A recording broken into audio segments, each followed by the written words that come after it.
Ce monsieur envoie un message percutant à Alassane Ouattara, le président de la Côte d'Ivoire. Voilà. Il parle avec beaucoup de, c'est-à-dire confort, et puis sans toutefois être inquiété, il annonce un message fort. Et il parle par rapport à quoi? Vous savez que ces derniers temps, il y a eu l'arrestation d'un prophète en Côte d'Ivoire, un homme de Dieu, qui était appelé toujours à dénoncer. Il parlait toujours, n'est-ce pas, des affaires de la politique et il prêchait aussi l'évangile. Alors, on l'a arrêté violemment, on est entré chez lui, on a cassé, on l'a emmené, et puis, quelques temps plus tard, comme le peuple ivoirien s'inquiétait déjà, ses fidèles et sa famille, le procureur de la République a donné un message comme quoi il sera à l'hôpital parce qu'il a eu un artère qui avait un problème et tout ça. Il a eu une opération du cœur. Je vous propose attentivement d'écouter donc, n'est-ce pas, la riposte de cet homme qui envoie un message directement à Alassane Ouattara. Écoutons un peu avec beaucoup d'attention. Il vient de mettre aux arrêts pasteur Jérémie David Kofi. Des hommes qui sont inspirés. Tu ne le sais pas. Ce n'est pas le démon qui gouverne certaines personnes comme toi, Alassane Ouattara. Mais c'est l'Esprit de Dieu qui inspire ces hommes-là et qui leur donne des messages. Parce que leur rôle, c'est de donner le message pour apaiser les cœurs meurtris. C'est de guider la société. Ils ont un message non seulement spirituel, mais ils ont un message pour la promotion sociale, la promotion de l'être humain. Donc, quand il y a un braqueur, le pasteur doit dire, il ne faut pas braquer. Quand il y a celui qui fait le VIOL, vous me comprenez, le pasteur doit prendre la parole pour dire le VIOL n'est pas bon. Quand il y a un voleur dans la société, le pasteur doit dire le voleur c'est pas bon. Et la Bible qu'on l'ouvre, de tout temps, les prophètes ont toujours dit aux dirigeants, on ne fait pas comme ça, ils sont des guides, ils sont des lumières de la société. Mais Alassane Ouattara, comme tu es dans les ténèbres, ton cas ressemble à quelqu'un à qui on donne 20 000 milliards. Et puis le diable l'a acheté. Mesdames, mesdemoiselles et messieurs, le diable se présente dans ta chambre et dit, je vais t'acheter. Tu vas aller en enfer. Je te donne 15 000 milliards. Répondez à la question. Il dit, moi, je suis venu te donner ça. Mais tu seras en enfer éternel. Tu vas souffrir pour toute l'éternité. C'est ça le cas de Alassane Ouattara. Parce qu'il est trop méchant. Il est vieux, on veut le respecter. Mais il est trop méchant. Je ne sais pas quelle frustration il a. Tu es venu du Burkina Faso. Le président Faure-Boigny t'a accueilli. En tant que jeune Africain, il travaille avec tout le monde. Tu es devenu un mal contre la Côte d'Ivoire. Coup d'état par ici, coup d'état par ici, réa. Ton visage asymétrique là. Quand on met le masque Wambele et puis on met là, le masque Wambele est plus joli que toi. Toi là. C'est qu'on veut faire la parole de douceur, tu n'es pas content.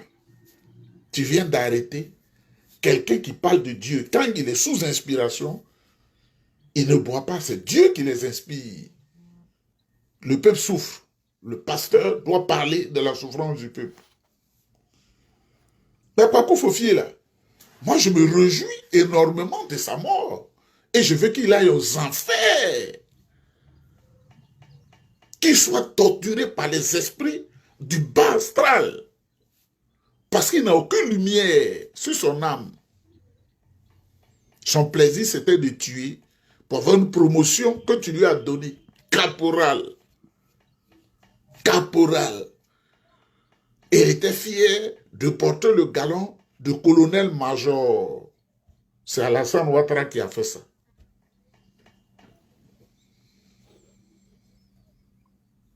Et maintenant, comme tu les as utilisés, tu commences à les fioler. Tu regardes dans l'administration. Si un jeune qui commence à avoir une promotion, il ne te plaît pas, fiolez-le. Monsieur le violiste en chef, avec ton frère, le pouvoir finit toujours. Dites cela à Alassane Ouattara, dites cela à Téné Birahima Ouattara, le pouvoir là. On a vu Ceausescu. et sa femme Elena, en Roumanie. Ils étaient terribles. Ils ne sont plus là. On a vu Sani Abacha. On sait comment il a fini. On a vu Charles Ganké Taylor. On sait comment il a fini. Blaise Compaoré, qui avait un service puissant de renseignement au Burkina Faso et qui utilisait le sang humain pour faire des sacrifices, Charles Jédi, il est où aujourd'hui? On a vu Tafa Balewa. Il est où aujourd'hui? On a vu Ironzi. Il est où aujourd'hui? On a vu Tumbalbaï. Il est où aujourd'hui? On a vu l'autre, Idi Amin Dada en Ouganda, qui les jeudis adorait son fétiche officiellement avec le sang humain. Son fétiche s'appelait Yom-Dor. Vous voyez, on connaît. Le Yom-Dor. Et les jeudis, les gens devaient faire comme une adoration à Hitler dans les rues à 12 heures pour magnifier son génie, le Yom-Dor. Idi Amin Dada a fini comment? Alassane Ouattara, tu vas finir comme Idi Amin Dada. Ils vont te mettre aux arrêts. Et puis tu vas voir. Parce que tu n'es pas un être humain. C'est le démon qui marche devant les gens comme un zombie. Toujours dans le faux. Où est Mobutu Sese Seko? Qui a massacré les Aïrois, les Congolais. Mais le jour où il est mort, il y avait 11 personnes à son enterrement. Mesdames, Mesdemoiselles et Messieurs, prions pour la Côte d'Ivoire, prions pour le pasteur Jérémie David Kofi, prions pour que Dieu le protège. Lorsque on regarde attentivement, on comprend simplement qu'il y a beaucoup de pasteurs, beaucoup de prophètes qui sont derrière cette arrestation.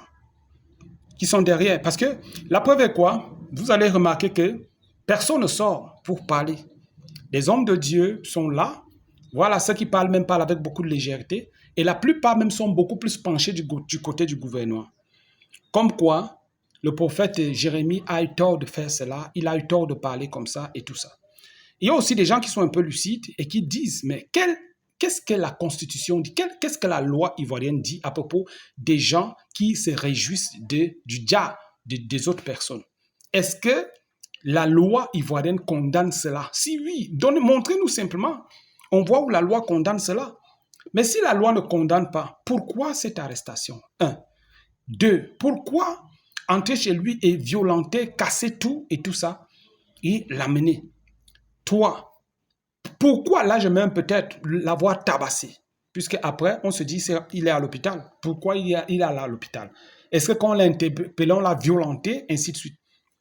Toutes ces questions méritent d'être posées. Parce qu'on ne peut pas fermer la bouche des gens qui parlent. On ne peut pas. On ne peut pas fermer la bouche. Et des gens sont en train de percevoir cela comme une dictature. Ils sont en train de dire, un homme de Dieu, on l'arrête.